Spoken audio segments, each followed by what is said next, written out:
तो इसके अंदर चैप्टर नंबर 7 कंप्लीट हो चुका था। आज की क्लास में अपन पढ़ेंगे चैप्टर नंबर 7 के न्यूमेरिकल। फर्स्ट न्यूमेरिकल है, देखेंगे आप। एक बात ध्यान रखेंगे आप, जब भी न्यूमेरिकल आप हल करें मैं पढ़ाऊंगा तो बुक आपके सामने होनी चाहिए। बुक में से क्वेश्चन को आप रीड करेंगे और उसका सॉल्यूशन आप यहाँ समझेंगे, ठीक है बात। फर्स्ट क्वेश्चन देखेंगे आप चैप्टर नंबर 7 का फर्स्ट क्वेश्चन। एक तार की वृत्ताकार कुंडली में 100 फेरे हैं। तार की कोई वृत्ताकार कुंडली है उसमें 100 फेरे हैं। फेरे हो चाहे घेरे हो, इनका संकेत क्या होता है? Capital N. एन की जो वैल्यू दे रखी है वो है 100, ठीक है बात। उसके बाद क्या करें, प्रत्येक की त्रिज्या 8 सेंटीमीटर है। जो भी घेरे हैं उनकी दे रखी है त्रिज्या, प्रत्येक की त्रिज्या दे रखी है 8 सेंटीमीटर। सेंटीमीटर को मीटर में कन्वर्ट करेंगे तो क्या हो जाएगा? 10⁻² से मल्टीप्लाई कर देंगे। तो इस क्वेश्चन में आपको n का मान दे रखा है, केवल r का मान दे रखा है और किसका मान पूछा है? इसमें 0.40 एम्पीयर विद्युत धारा प्रवाहित हो रही है। I = 0.40 ampere. ये इस वृत्ताकार कुंडली में धारा प्रवाहित हो रही है। कुंडली के केंद्र पर चुंबकीय क्षेत्र का मान ज्ञात कीजिए। टॉपिक पढ़ा था वृत्ताकार धारावाहिक कुंडली के केंद्र पर चुंबकीय क्षेत्र। वृत्ताकार धारावाहिक कुंडली के केंद्र पर चुंबकीय क्षेत्र का फॉर्मूला क्या होता है? B = μ0 Ni/2r। ये फॉर्मूला है वृत्ताकार धारावाहिक कुंडली के केंद्र पर B = μ0 Ni/2r। सिंपलीफाई करेंगे इसको। μ0 की वैल्यू क्या होती है? 4π × 10⁻⁷। n की वैल्यू क्या है? 100। r की वैल्यू 8 × 10⁻²। सॉरी i की वैल्यू, ये जो i है i की वैल्यू क्या है? 0.40 डिवाइडेड 2। r की वैल्यू क्या दे रखी है? 8 × 10⁻²। इसमें क्या करेंगे? इसको आप यहां से हटाएंगे, 100 आएगा, ये कैंसिल हो जाएगा। उसके बाद ये इससे कैंसिल होगा 20 बार। B = ये 4 गैस 2 × 2 से गया 10। तो 3.14 तो वैल्यू होगी पाई। 3.14 वैल्यू किसकी होगी? पाई। 10⁻², 10⁻5, 10⁻5 बचेगा, यहाँ 10 है तो 10⁻4। मात्र क्या होता है इसका? टेस्ट। तो फर्स्ट क्वेश्चन का आंसर आ गया 3.14 × 10⁻4 टेस्ट। फर्स्ट क्वेश्चन आपका कंप्लीट। इसके बाद सेकंड क्वेश्चन, क्वेश्चन नंबर 2 देखेंगे। दूसरे क्वेश्चन कह रहा है एक 6.28 मीटर लंबे तार, एक तार है, उस तार की लंबाई दे रखी है। तार की लंबाई 6.28 मीटर, लंबाई कैपिटल L मान लीजिए 6.28। एक 6.28 मीटर लंबे तार से 0.10 मीटर त्रिज्या की कुंडली बनाकर, जो कुंडली बना रखी है उसकी दे रखी त्रिज्या क्या कर रखा? 6.28 मीटर लंबा तार है। इस तार में 0.10 मीटर त्रिज्या की कुंडली बनाकर इसमें 1 एम्पीयर धारा प्रवाहित हो रही है। I की वैल्यू क्या है? 1 एम्पीयर। तो कुंडली के केंद्र पर चुंबकीय क्षेत्र का मान क्या है? वही फॉर्मूला लगेगा। कुंडली के केंद्र पर चुंबकीय क्षेत्र, क्या होगा फॉर्मूला? B = क्या होगा? μ0 Ni/2r। सेम फॉर्मूला होगा μ0 Ni/2r। अब इसको देखें आप, L की दे रखी है, R की, I की, किसका मान दे रखा है इसके अंदर? केवल n का मान। केवल n = क्या होगा? L/2πr। कुल लंबाई में आप त्रिज्यावादी करोगे संख्या है। L की वैल्यू क्या है? 6.28 / 2 3.14 × केवल R की वैल्यू 0.10। इसको सिंप्लीफाई करके आप n का मान निकालें। तो ये n की वैल्यू आ जाएगी और ये जो वैल्यू है इस वैल्यू को आप कहाँ रखेंगे, इसके अंदर तो किसका मान आएगा, बी का। करते हैं सिंप्लीफाई इसको, ये पूरा कैंसिल हो जाएगा इससे, और कैपिटल आर का मान 0.10 मीटर, इसको हटाएंगे 100 आएगा, ये हो जाएगा इससे 10 आएगा। तो कैपिटल एन की वैल्यू क्या आ रही है, 10। बी इज इक्वल टू क्या हो जाएगा, म्यूजिक वैल्यू क्या होती है 4 पाई इंटू 10⁻⁷।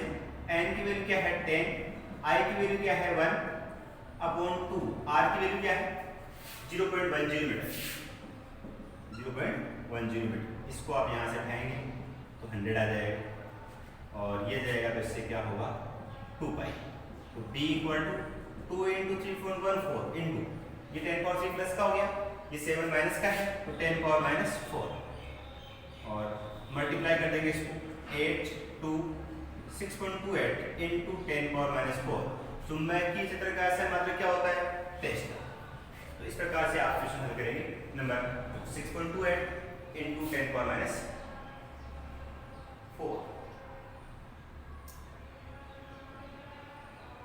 सॉरी, एक 0 था, इससे कैसे हो जाएगा ये वाला, तो 10⁻⁷, ये प्लस का 5 है, 10⁻2 है तो 10⁻⁻⁵ का 5, 10⁻⁵, 10⁻⁵। तो ये सेकंड क्वेश्चन था, जिसके अंदर भी क्या करना था आपको, वृत्ताकार धारा कुंडली के अंदर पर चुंबकीय क्षेत्र का मान ज्ञात। तो 2 न्यूमेरिकल कंप्लीट हो चुके हैं, थर्ड न्यूमेरिकल देखेंगे आप लोग।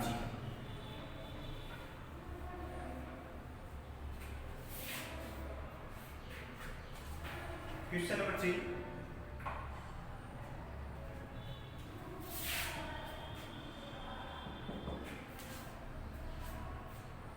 थर्ड क्वेश्चन में एक लंबे सीधे तार में 35 एम्पियर की धारा प्रवाहित हो रही है। आई की वैल्यू दे रखी 35 एम्पियर। एक लंबा तार 35 एम्पियर की धारा प्रवाहित हो रही है, और तार से 20 सेंटी दूरी पर स्मॉल आर की वैल्यू दे रखी है सेंटीमीटर।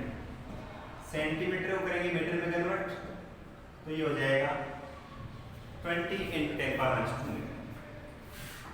एक तार में 35 एम्पियर धारा प्रवाहित हो रही है, इस तार से 20 सेंटीमीटर की दूरी पर चुंबकीय क्षेत्र का परिमाण ज्ञात है। इसका परिमाण, चुंबकीय क्षेत्र का फॉर्मूला क्या होगा, एक तार से स्मॉल आर दूरी बी का formula b = μ0I/2πr, 2πr। b = mu क्या होती है 4 पाई × 10⁻⁷ इंटू आई की वैल्यू क्या है 35/2 पाई, आर की वैल्यू क्या है 20 × 10⁻²। ये 2 बार जाएगा इससे, और ये से 10 एक कैंसिल 10⁻1 बढ़ जाएगा 10 का हो जाएगा। तो b = 35 × 10⁻6 टेस्ट, 35 × 10⁻6 टेस्ट। ये 3 क्वेश्चन आपके कंप्लीट। इसके बाद में क्वेश्चन नंबर 4 देखिए।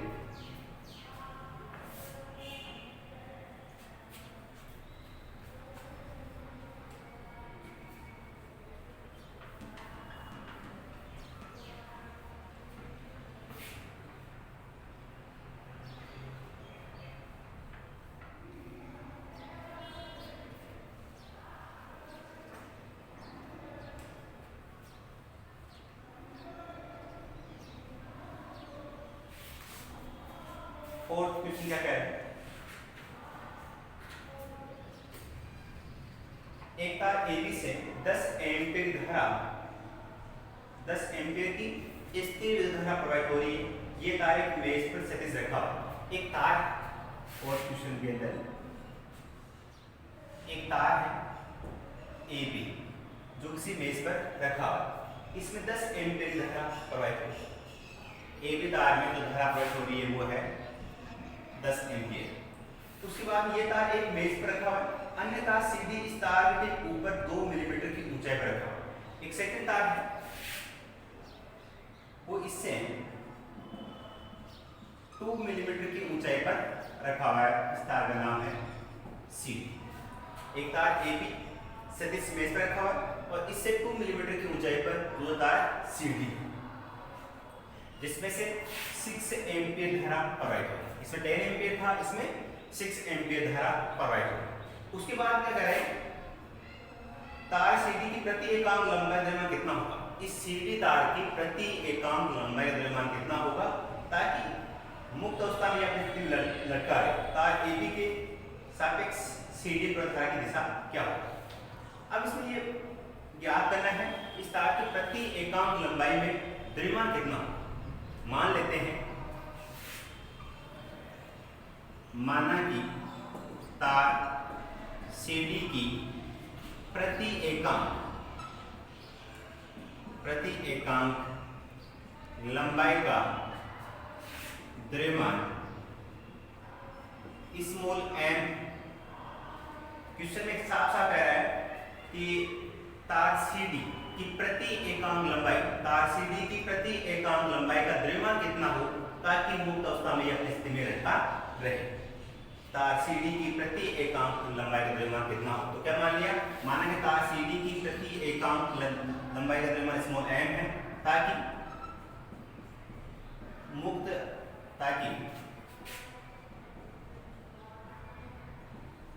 अवस्था में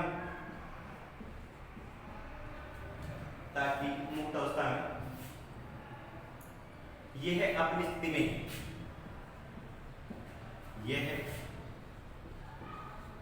अपनी स्थिति में लटका है। ठीक, अब इसका प्रति एकांक लंबाई द्रव्यमान मान लिया स्मॉल m, द्रव्यमान क्या होगा, इसका जो भार क्या होगा mg। अब इस पर बल ऊपर की ओर लगे नीचे की ओर लगे, ताकि इस तरह ऊपर की ओर बल कब लगेगा, जब दोनों में धारा क्या हो, एक दूसरे के विपरीत। आपको पढ़ाया था तो समांतर धारावाही चालक तारों के मध्य बल, जब दो समान धारा चालक तारों में बल पड़ा था, उसमें क्या देखा था, जब दो समांतर धारावाही चालक तार है उनमें धारा एक दूसरे के विपरीत हो तो उन पे लगने वाला बल कौन सा होगा, प्रत्यक्ष बल। जब इसमें बल ऊपर की ओर लगेगा तब ये स्थिर रहेगा, नीचे नहीं गिरेगा। ऊपर की ओर बल कब लगेगा, जब दोनों तारों में धारा दिशा क्या हो, विपरीत। अगर ए बी तार में धारा इस प्रकार से प्रवाहित हो रही है तो इसमें क्या होगा, इस प्रकार से होगा। ठीक है, तो सीधी तार में धारा की दिशा ए बी तार के विपरीत होगी तो इस प्रत्यक्ष बल लगेगा। और प्रतिकर्षण बल F डैश की बात करते हैं, F अपॉन L क्या होगा, mu naught I1 I2 upon 2 pi, mu naught I1 I2 upon 2 pi, ये प्रति एकांक लंबाई पर लगने वाला बल। संतुलन स्थिति में क्या हो, संतुलन स्थिति में जितना बल बाहर नीचे लग रहा है, बाहर के बराबर बल नीचे को लग रहा है, उतना ही बल ऊपर की ओर तभी संतुलन रहेगा, नीचे नहीं गिरेगा, ऊपर भी नहीं जाएगा। तो संतुलन स्थिति में क्या होगा, mg is equal to F upon L, that means mg equal to mu naught I1 I2 upon 2 pi. ठीक है, इस क्वेश्चन में लास्ट में आपको g की वैल्यू दे रखी है, दिया गया है small g equal to 10 metre प्रति सेकंड स्क्वायर। तो ये मल्टीप्लाई में डिवाइड हो जाएगा, m is equal to mu naught I1 I2 upon 2 pi d into small m equal mu naught की value 4 pi into 10 minus 7, I1 I2 की value क्या है, 1 की 10 इंटू 6 अपॉन 2 पाई, d की वैल्यू मिलीमीटर में है, मीटर में change करेंगे तो क्या होगा, 2 इंटू 10 पावर माइनस 3 मीटर। इस d की वैल्यू यहाँ रखेंगे 2 into 10 power minus 3 metre into g की वैल्यू क्या है 10, ये जाएगा 2 बार, ये 10 से 10 कैंसिल हो जाएगा और ये 2 से 2 cancel. m is equal to 6 into 10 power minus 3, 10 power minus 7, 10 power minus 4, 10 power minus 4। Small m की वैल्यू आ गई, क्या होगी, किलोग्राम प्रति मीटर, केजी प्रति मीटर। इस प्रकार से प्रति एकांक लंबाई पर लगने वाला द्रव्यमान क्या है, और धारा की दिशा सीधी तार में धारा AB तार के विपरीत दिशा में प्रवाहित, धारा विपरीत होगी और ये क्या आ गया, प्रति एकांक लंबाई पर द्रव्यमान का मान है। इसके बाद अगला क्वेश्चन नंबर 5।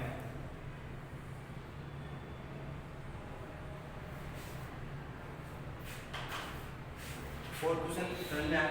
दोबारा सुन लीजिए आप। क्वेश्चन में कह रहा था एक AB तार क्षैतिज पे रखा हुआ है, 10 एम्पीयर तक प्रवाहित हो रही है। दूसरा तार 2 मिलीमीटर की ऊंचाई पे रखा हुआ था सीधी तार, जिसके अंदर 6 एम्पीयर धारा प्रवाहित हो रही।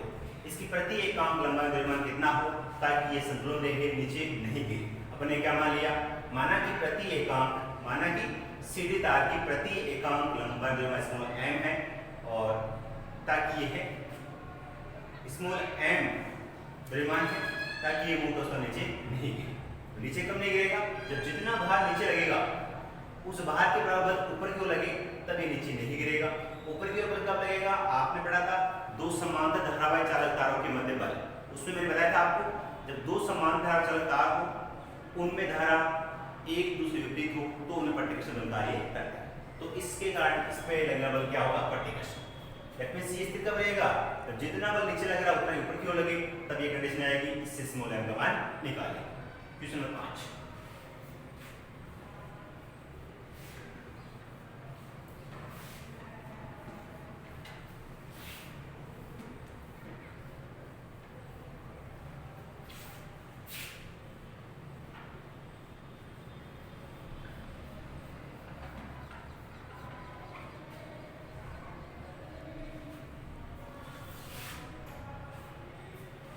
पांचवा क्वेश्चन,